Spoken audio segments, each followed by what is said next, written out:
함께 나누실 하나님 말씀은 로마서 5장 1절에서 5절입니다. 저와 여러분이 한 절씩 교대로 읽으시겠습니다. 그러므로 우리가 믿음으로 의롭다 하심을 받았으니 우리 주 예수 그리스도로 말미암아 하나님과 화평을 누리자. 또한 그로 말미암아 우리가 믿음으로 서 있는 이 은혜에 들어감을 얻었으며 하나님의 영광을 바라고 즐거워하느니라. 다만 이뿐 아니라 우리가 환난 중에도 즐거워하나니 이는 환난은 인내를, 인내는 연단을, 연단은 소망을 이루는 줄 알미로다. 함께 읽습니다. 소망이 우리를 부끄럽게 하지 아니함은 우리에게 주신 성령으로 말미암아 하나님의 사랑이 우리 마음에 부은 바 됨이니 아멘. 오늘 우리에게 주시는 하나님의 말씀입니다. 우리는 살면서 삶에 어려움이 없기를 원하죠. 고생을 좋아하고 즐거워하는 분은 아무도 안 계십니다. 그냥 기도할 때도 어려움이 없도록 빨리 이 어려움이 지나가도록 기도하고요.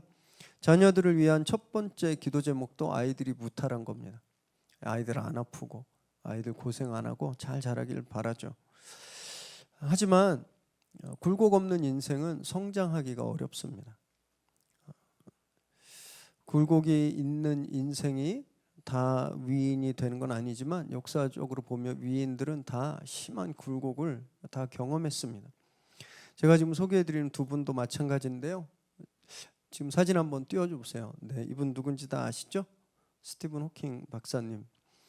2018년에 한 5년 전에 76세 나이로 타계하셨습니다. 근데 이분이 21살 때 루게릭 병이 발병했어요. 이 루게릭 병은요, 보시면 알겠지만 온몸의 근육이 쪼그라들고 퇴화하는 겁니다. 그래서 보통 발병하면 5년 내에 사망한다고 해요. 그런데 호킹 박사는요, 이 병에 굴하지 않았습니다. 소망을 품고 끈질기게 정말 튼튼한 몸을 가지고도 할 수 없는 그런 연구 활동을 왕성하게 했죠. 시간의 역사, 빅뱅과 블랙홀, 우주의 역사 등 정말 엄청난 걸작들을 출간했습니다. 그래서 전 세계 수백만 명의 사람들에게 도전을 주고 또 감동을 주고 사랑을 받았죠. 루게릭병이 그를 주저앉히고 그를 끌어내린 것이 아니라 이 박사님은 루게릭병이라는 환난을 통해서 인내를 배운 겁니다. 그걸 인내하고 또 소망을 품었습니다. 그래서 결국 정말 우주론 분야에 큰 업적을 남기게 된 거죠. 그 다음 분 한번 보여주시겠습니까? 누굴까요? 아이폰. 스티브 잡스입니다. 이분의 전기를 보면 참 정 안 가는 사람이에요. 어쩜 이렇게 사람이 못된 점이 많은지. 그럼에도 불구하고 참 배울 점이 많은 사람입니다. 1955년에 태어났어요. 그런데 태어나자마자 입양을 가게 됩니다. 어머니가 미혼모였어요.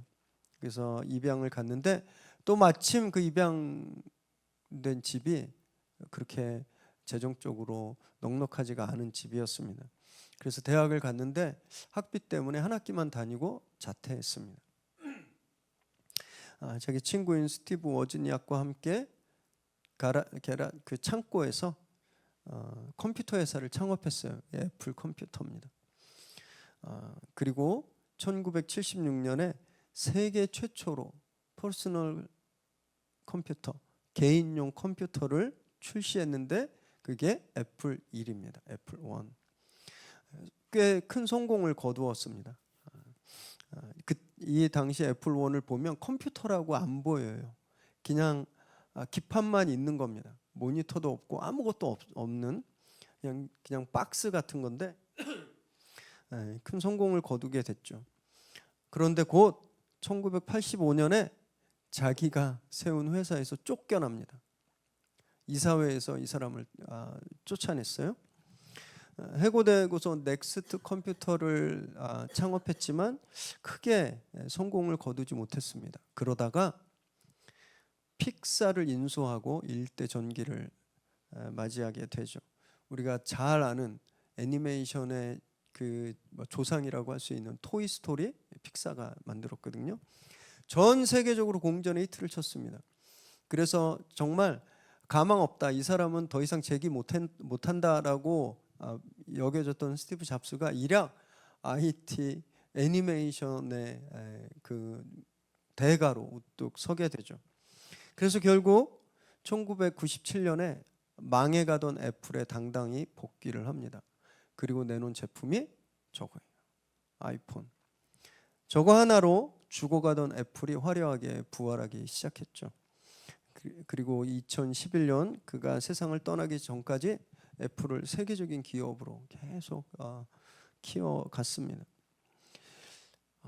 굉장히 괴로웠을 것 같아요. 입장 바꿔서 제가 교회를 정말 우리 성도님들이랑 열심히 개척했는데 제가 쫓겨난다고 생각해 보십시오. 얼마나 그 치욕적이고 충격이. 저는 아마 다시는 못할 것 같아요, 목회를. 이 사람은 그래도 그 환난을 겪고 계속 했던 거죠. 픽사에서 애니메이션 작업을 하면서 아이폰 디자인을 그때 구상했다고 해요. 아이폰 지금은 각진 거지만 아이폰 1은요 뒤가 둥그렇습니다. 뭘 닮았냐면 붓글씨 할 때 서예 붓으로 딱 그리면 위는 반듯하고 아래는 이렇게 커브가 졌잖아요. 아이디어를 거기서 따왔어요. 결국은 환란이 그를 무너뜨리는 것이 아니라 IT 역사에 큰 족적을 남기게 한 거죠. 보통 사람들은 불치병에 걸리거나 사람들에게 거절당하고 쫓겨나면 소망을 접습니다. 뭘 해보려고 하는 그런 마음을 품질 않아요. 그러나 이분들은 그 고난을 인내했습니다. 자기 성장의 기회로 삼았어요. 고난이 그들을 아프게 했지만 동시에 그들을 강하게 했습니다. 이것이 고난이 주는 유익입니다. 이렇게 고난의 순작용은요, 이런 위인들에게만 있는 일이 아닙니다. 믿는 모든 성도들, 우리에게도 그렇게 고난은 순작용을 하게 되는 거죠. 오늘 바울이 그 말씀을 하고 있습니다. 고난이 주는 유익에 대해서 우리에게 말씀을 하고 있는데, 이 말씀을 나누실 때 지금 우리가 겪고 있는 어려움들이 우리를 무너뜨리는 것이 아니라 우리를 강하게 할 거다. 이 소망을 품는 저와 여러분 되시기 바랍니다. 1절 읽습니다. 시작. 그러므로 우리가 믿음으로 의롭다 하심을 받았으니 우리 주 예수 그리스도로 말미암아 하나님과 화평을 누리자. 4장에서 바울은요 아브라함을 증인으로 들어서 행위나 할례, 법이 아니라 믿음으로, 아직 이루어지지 않았지만 하나님이 주신 말씀을 믿는 믿음으로 그가 의롭게 되었다, 이것을 증명했습니다. 그리고 나서 이제 오늘부터 5장에서 무엇을 말씀하고 있냐면요, 그렇게 의롭게 여김받은 사람이 어떤 삶을 살아야 되는지에 대해서 이제 말을 하고 있는 거예요. 제일 먼저 하나님과 화평을 누린다고 이렇게 말하고 있습니다. 1장에서 3장까지 바울이 하나님의 진노를 사는 죄인들의 모습을 아주 신랄하게 고발했습니다. 우상을 숭배하고 타락하고 유대인이든 이방인이든 다 그 죄에서 자유롭지 못함을, 그래서 하나님과 도저히 화해할 수 없는 그 죄된 인간의 본성에 대해서 바울이 신랄하게 고발했잖아요. 그런데 그런 악독한 악인들이 예수님으로 인해서 인생이 역전돼 버린 겁니다. 하나님을 만날 수 없고 하나님께 가까이 갈 수 없고 하나님과 도저히 화해할 수 없는 그런 인생이 예수님을 믿는 믿음으로 이제 하나님과 화해한 인생이 된 거예요. 죄인이 아니라 의인으로 여겨지게 된 겁니다. 한글 성경에서 오늘 1절의 후반부에 누리자 이렇게 번역되어 있거든요. 청유형이라고 그럽니다. 부탁하는 것 또는 권유하는 것. 이건 어떤 의미가 있냐면 아닌 거예요. 그래서 이렇게 하자라고 말하면 이제부터 좀 하자, 이런 뜻이 있잖아요. 번역이 좀 아쉽습니다. 원문은요 누린다라고 되어 있어요. 평서문입니다. 그래서 영어 성경들에도 보면 우리가 평화를 누리고 있다라고 번역합니다. 그리스도를 믿는 믿음으로 의롭게 되면 그때부터 평안을 누려가야 되는 게 아니라 예수님을 믿는 그 순간 우리가 평안을 누린다는 거예요. 그 순간 평안이, 하나님과의 화평이 우리에게 주어졌다라는 겁니다.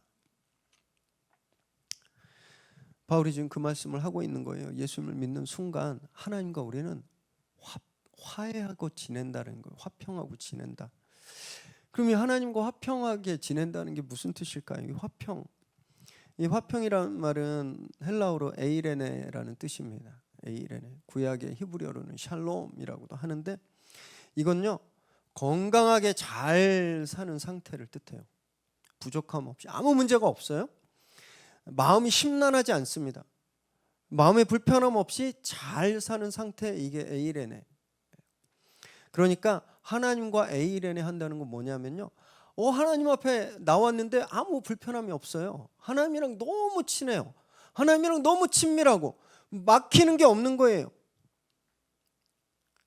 예전에는, 예수님 믿기 전에는, 의롭다함을 여김받기 전에는 어땠냐면 하나님 앞에 너무 불편해서 나올 수가 없었습니다. 하나님 앞에 나오면 죽임당할까 봐. 하나님도 우리에게 섣불리 가까이 오지 못하셨어요. 아주 특별한 사람들에게만 오셨잖아요. 불편한 관계가 해결된 거예요. 그래서 거리낌 없이 하나님과 너무 친한 사이가 돼버린 거죠. 이 상태에 우리가 이 상태를 누린다라는 겁니다. 여기 한 가지 조건이 있어야 돼요. 인간관계도 사람 사이에도요, 문제가 없으려면 서로 진실해야 됩니다. 서로 딴 생각하고 속으로 딴만 품고 칼을 품고 있으면 그 인간관계 오래가지 못하잖아요. 그런 것처럼 하나님과 우리가 좋은 사이, 편한 사이를 유지하기 위해선 우리에게 죄가 없어야 돼요. 그래서 죄와 화평은 떨어질 수가 없는 겁니다. 민수기 25장 11절에서 13절 말씀을 함께 읽습니다. 시작. 제사장 아론의 손자 엘르아살의 아들 비느하스가 내 질투심으로 질투하여 이스라엘 자손 중에서 내 노를 돌이켜 내 질투심으로 그들을 소멸하지 않게 하였도다. 그러므로 말하라. 내가 그에게 내 평화의 언약을 주리니 그와 그의 후손에게 영원한 제사장 직분의 언약이라. 그가 그의 하나님을 위하여 질투하여 이스라엘 자손을 속죄하였음이니라. 이 민수기 25장 요 앞에 어떤 내용이 있냐면요, 이스라엘이 출애굽하다가 시딤에 잠깐 머뭅니다. 그런데 여기 머물면서 이 긴장이 풀어진 거예요. 그래서 그 주변에 있는 모압 여인들과 사귀입니다. 음행하고, 그리고 그들이 섬기는 우상을 섬기기 시작한 거예요. 하나님이 이때 진노하셔서 전염병을 내리셨고 2만 4천 명이 죽었습니다. 거기서. 그런데 그 와중에 한 사람이 미디안 여인을 데리고 자기 천막으로 들어간 거예요. 근데 이때 비느하스가 창을 들고 따라 들어갑니다. 그래서 이 남녀를 척살해요. 하나님께서 이 일에 대해서 말씀하시는 거예요. 죄를 척살한, 우상 숭배를 척살한 이 비느하스가 들어가서 죽인 건 단지 살의 의도, 미움이 아니라 하나님의 마음, 하나님이 우상을 미워하는 그 질투의 마음을 가지고 들어가서 그 죄를 척결했다라고 하는 거예요. 그래서 내가 평화의 언약을 맺겠다라고 말하는 겁니다. 영원한 제사장의 약속을 주겠다라고 말하고 있는 거예요. 그래서 죄가 없는 것, 의로움과 평화는 떨어질 수 없는 겁니다. 죄가 있는 곳에는 평화가 있을 수가 없어요. 이 비느하스는 그래서 예수님을 예표합니다. 오늘 이 민수기 말씀에서 그 약속하신 영원한 제사장, 그분이 예수님이시잖아요. 예수님. 그래서 의의 제사장인 예수님께서 비느하스가 속죄한 것처럼, 죄를 척결하고 하나님 앞에서 속죄 행위를 한 것처럼 당신을 십자가에 내어주시고 속죄 제물로 내어주셨습니다. 그래서 죄를 사해 주셨죠. 그래서 비느하스 때문에 이스라엘이 하나님과 평화의 언약 관계를 유지했던 것처럼 의의 제사장인 예수님의 그 속죄 행위로 인해서 우리가 하나님과 평화롭게 되는 겁니다. 이것을 믿는 우리가 그래서 하나님과 편안한 관계를, 좋은 관계를 유지하는 거예요. 더 이상 주일에 교회 올 때 짐승 안 잡으셔도 되잖아요. 그죠? 옛날 구약 때는 성전에 나오면 짐승을 잡아야 됐습니다.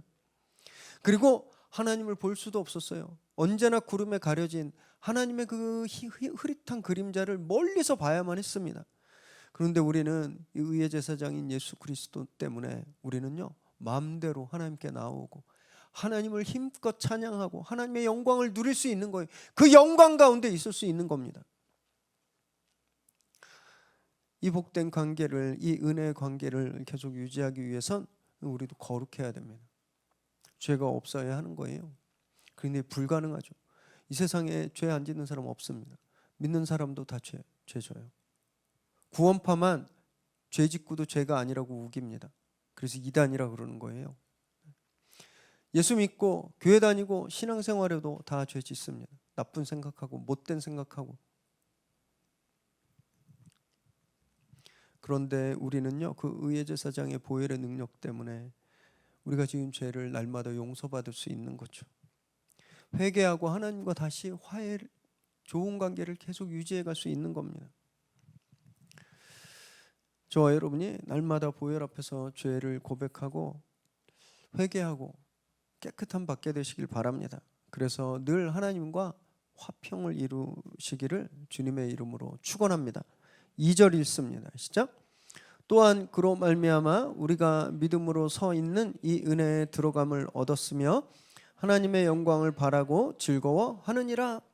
그래서 은혜에 들어가는 것은 은혜에 들어감, 그 화평한 그 은혜에 들어감을 입었다라는 거예요.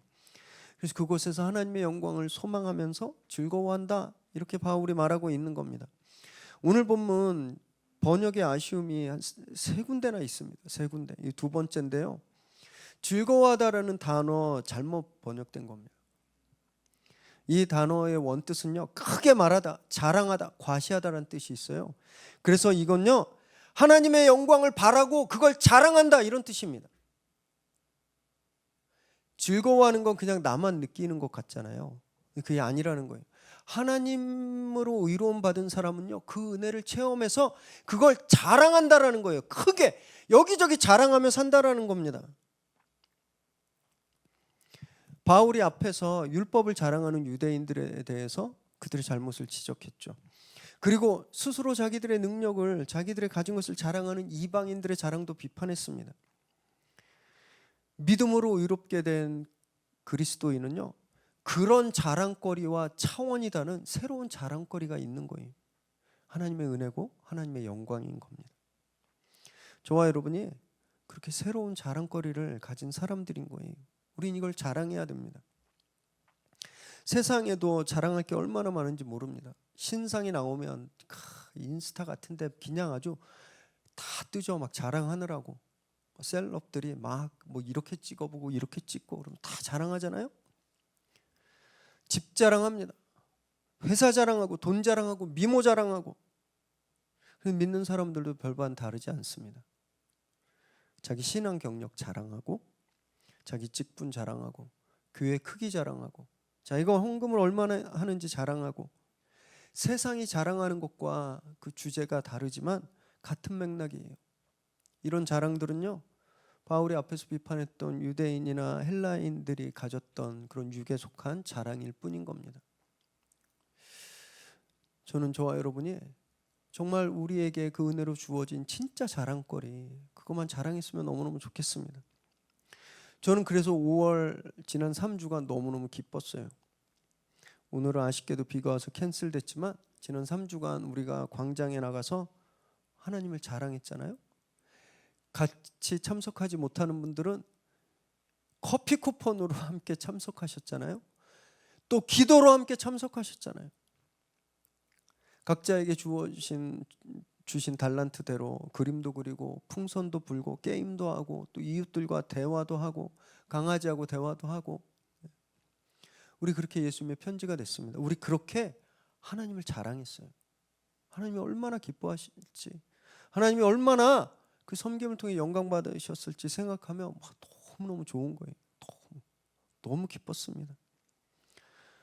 그동안 진짜 모험 아끼지 않고 병나시면서까지 섬겨주신 성도님들이 제 자랑인 거예요.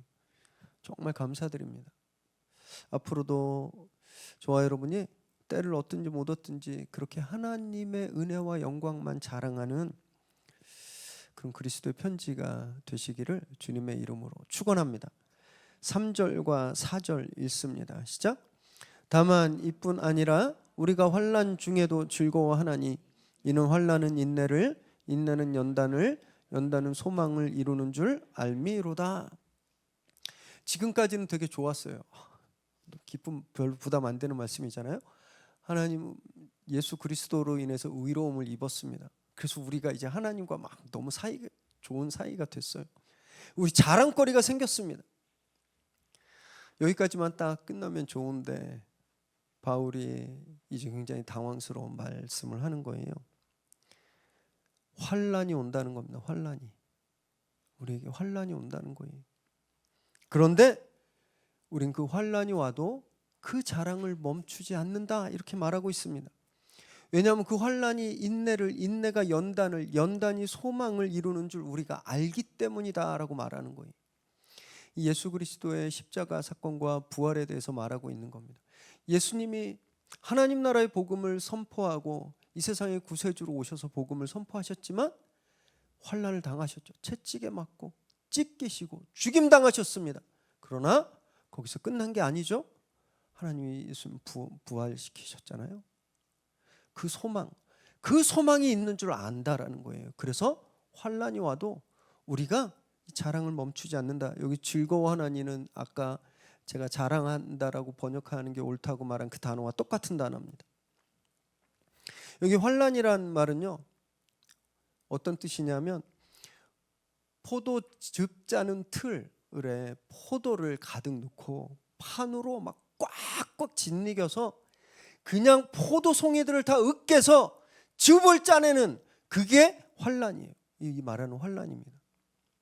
그래서 심리적으로 조금 힘들고 스트레스 받고 고통받는 정도가 아니라 진짜 육체적으로 으깨지고 상처나고 찢어지고 깨지는 그런 고통과 핍박을 말하고 있는 겁니다. 이 환난이. 그리고 연단은요, 외부에서 오는 어려움, 시련을 통해서 내가 강해지고 성숙되는 것을 뜻해요. 그래서 이 단어는 다른 곳에서는요, 인격, 자격, 증거로도 쓰입니다. 이런 거예요. 네이비실 붓캠프를 딱 가요. 네이비실 마크를 달기 위해서. 미국에서 특수부대 중에 가장 자존심이 높은 부대라고 하는데, 그래서 여러 부대들에서 지원합니다. 네이비실 붓캠프를. 그래서 그 지옥 같은 훈련을 마치면 주어지는 마크, 그걸 얻잖아요. 이 연단이 그런 걸 뜻하는 거예요.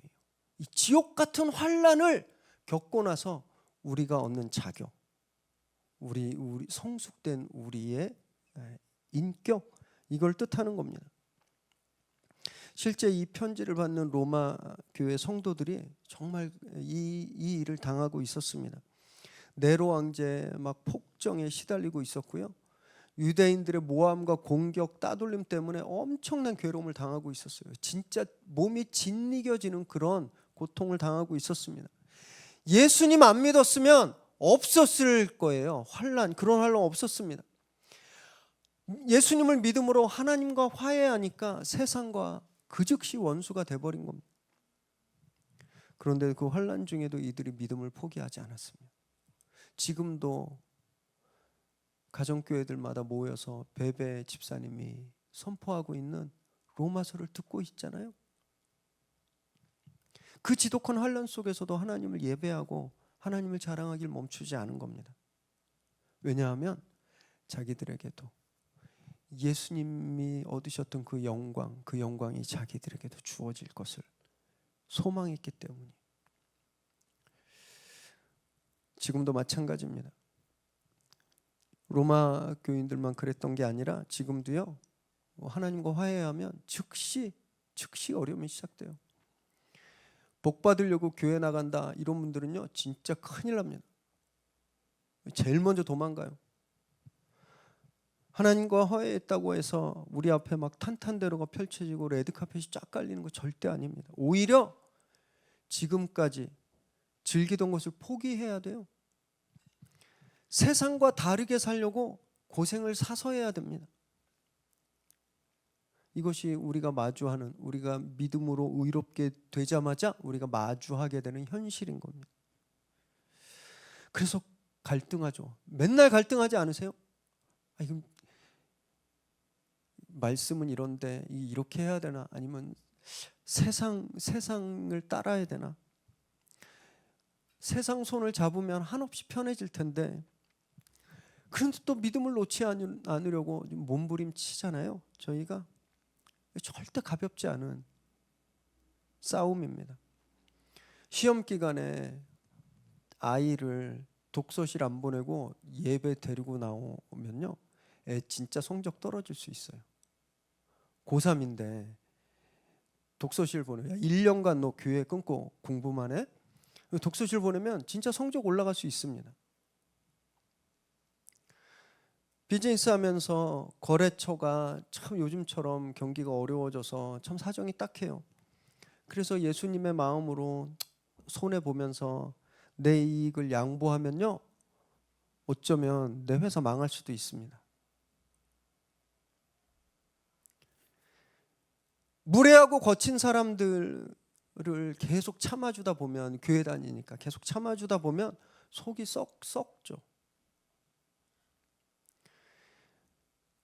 예수 믿는다는 것 때문에 어디 가든 굳은 일에 앞장서서 하고 남들 하기 싫어하는 일 먼저 하면 몸이 남아나질 않습니다. 교회 다니는 것 그거 하나 때문에 모든 인간관계에서 을이 딱 돼버리는 순간 내 자존심이랑 계속 싸워야 돼요. 꼭 이렇게 살아야 되나? 회의감이 들기도 하고요. 억울하고 어떨 땐 막 분통이 터지기도 하는 겁니다. 그러다가 딱 포기해야 되겠다. 이제 더 이상 못하겠다 하는 그 임계점에 딱 도달하는 순간이 있는데, 그때가 우리가 성장할 수 있는 기회입니다. 제가 이렇게 교회 개척하고 얼마 안 있다가 허리에 이상이 와서 그 다음부터 운동을 시작했거든요. 그래서 평일날은 교회 가까운데 피트니스 클럽을 이제 끊고 다녔어요. 횟수로 꽤 많이 다녔습니다. 보시기에 뭐 운동하는 사람처럼 같지만 그래도 운동 꽤 다녔어요. 그래서 저는 살도 안 찌고 그래서 내 건강한가 보다 했습니다. 근데 제가 다니던 그 체육관이 주인이 도망가고 그런 거 처음 봤어요. 새 업체, 큰 체인을 가지고 있는 업체가 인수를 했어요. 그러면서 저희들한테 이제 회원 계속 하라고 프로모션을 굉장히 좋게 줘서 PT를 아주 저렴하게 받을 수 있는 기회가 있어서 제가 작년에 생전 처음으로 PT를 받았습니다. 근육운동 PT를 처음 받은 거예요. 10회를 딱 받았는데 PT 강사가 제 몸을 이렇게 만지더니 운동 몇 년 하셨어요? 그래서 한 4년 5년 했습니다. 그랬더니 선생님은 그동안 운동을 하신 게 아니라 노동을 하셨군요. 근육이 운동한 근육이 아니라는 거예요. 열심히 했는데, 열심히 했거든요. 근데 운동한 근육이 아니라는 거예요. 제가 그분한테 PT를 10회 받고 운동이 이런 거구나 한 걸 처음 알았습니다.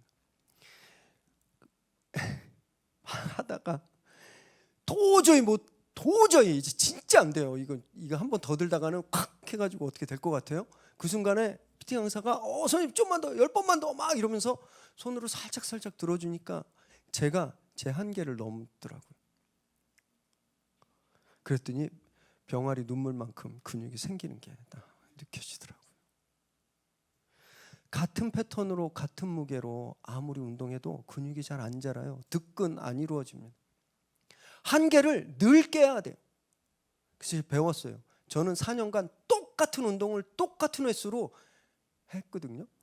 제가 그런 거 좀 잘합니다. 뭘 한번 하면 그냥 끝까지 하는 거. 배운 게 뭐냐 하면 계속 다르게 운동해야 되는 거예요. 기구도 바꾸고 무게도 바꾸고 그래야 근육이 안 익숙해진다는 거예요.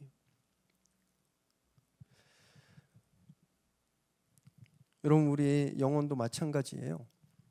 도저히 더 견딜 수 없다고 포기할 그 순간, 내가 도저히 믿음을 더 이상 갖고 있다간 안 되겠다라고 싶어지는 그때 성령님께서 우리 옆에서 오 잘한다 10번만 더 3번만 더, 그리고 우리를 서포트 해줘서 우리가 그 임계점을 돌파할 때, 그때 연단이 이루어지는 겁니다.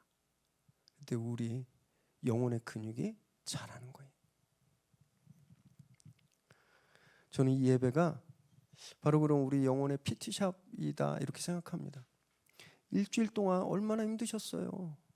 진짜 삶의 문제들 막 끝도 없죠.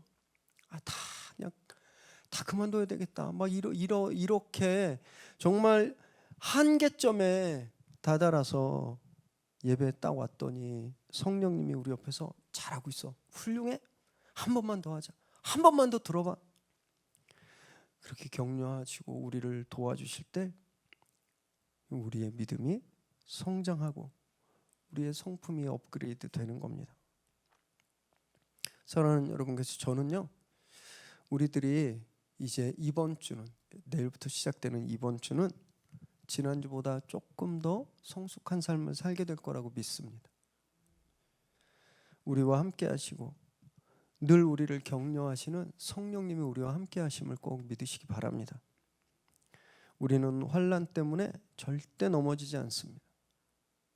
오히려 날마다 그 환난 때문에 강해지게 될 것을 믿으시기 바랍니다. 5절 읽습니다. 시작. 소망이 우리를 부끄럽게 하지 아니함은 우리에게 주신 성령으로 말미암아 하나님의 사랑이 우리 마음에 부은 바 됨이니. 네, 이것도 번역 되게 잘못됐습니다. 뭐뭐함이니 이러고 연결되는 걸로 나왔잖아요. 원문에서는 마침표입니다. 부은 바 됨이다 이렇게 끝나고 있습니다. 바울은 그 소망, 하나님의 은혜와 하나님의 영광에 그 부활에 참여할 그 소망이 우리를 부끄럽게 하지 않는다 이렇게 말합니다. 왜냐하면 성령께서 하나님의 사랑을 우리에게 부어주기 때문이다 라고 말하죠.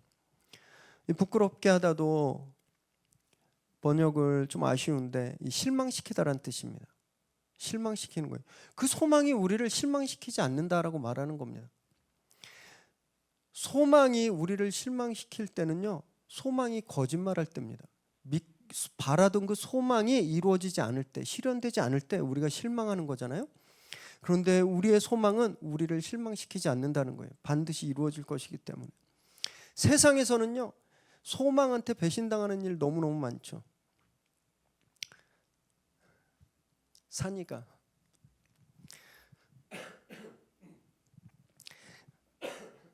열심히 알바하고 군생활하면서 월급 받은 걸 가지고 저한테 물었습니다. 아빠, 주식 투자해보고 싶은데 어디다 해야 돼? 제가 기도를 깊이 하고 S전자에 해, 딱 그랬어요. 저는 S전자가 우리나라 제일 크니까 뭐 크게 망가질 일 있겠냐, 그냥 넣어놓고 한 10년 20년 있으면 될 거야. 그래서 S전자를 딱, 얘가 거기에 몰빵했습니다. 8만 원 가까이 할 때. 지금 5만 원. 밥 먹을 때마다 그게 생각나면 저를 바라보면서 그 실망한 그 눈빛. 세상의 소망이 그런 거예요.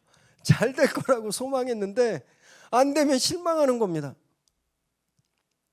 부동산도 그렇지 않나요? 여기 분위기 보니까 여기 개발될 것 같아. 막 그런 얘기들이 들려와. 찌라시들이 돌아. 그래서 딱 사놨는데 엉뚱한데 개발되고 여기에 돈이 딱 묶이면 실망하는 거죠.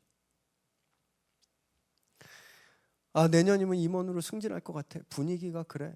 다 그렇게 믿었는데 승진 대신 명퇴 공고를 딱 받으면 실망합니다. 세상에서 소망은요, 늘 우리를 배신해요. 우리를 실망시키고 부끄럽게 하는 겁니다. 그런데 믿음으로 새로운 자랑거리를 얻었잖아요. 우리는 하나님의 은혜, 하나님의 사랑은 절대 우리를 실망시키지 않으시는 거예요.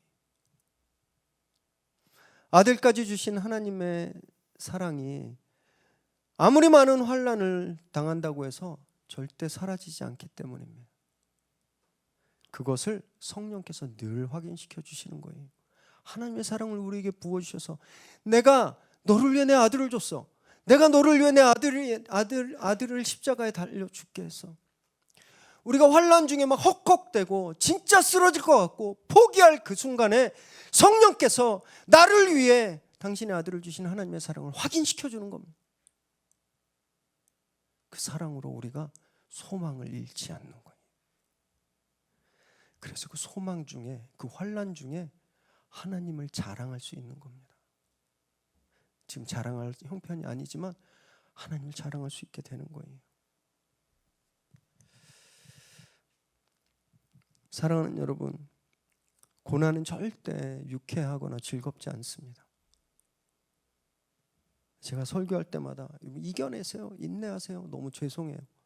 얼마나 힘들지 알기 때문에. 그리고 더 죄송한 건 저는 그런 고난 잘 안 당하잖아요. 우리 성도님들이 회사에서 당하는 고난, 비즈니스하며 맺는 인간관계에서 당하는 고난, 이런 고난 저는 잘 안 당하잖아요. 그래서 이런 말씀 드릴 때 너무 죄송해요. 고난은 힘듭니다. 그러나 이것 하나만은 제가 자신 있게 말씀드릴 수 있는데, 그 어떤 고난도 하나님의 사랑을 가릴 수 없다라는 겁니다.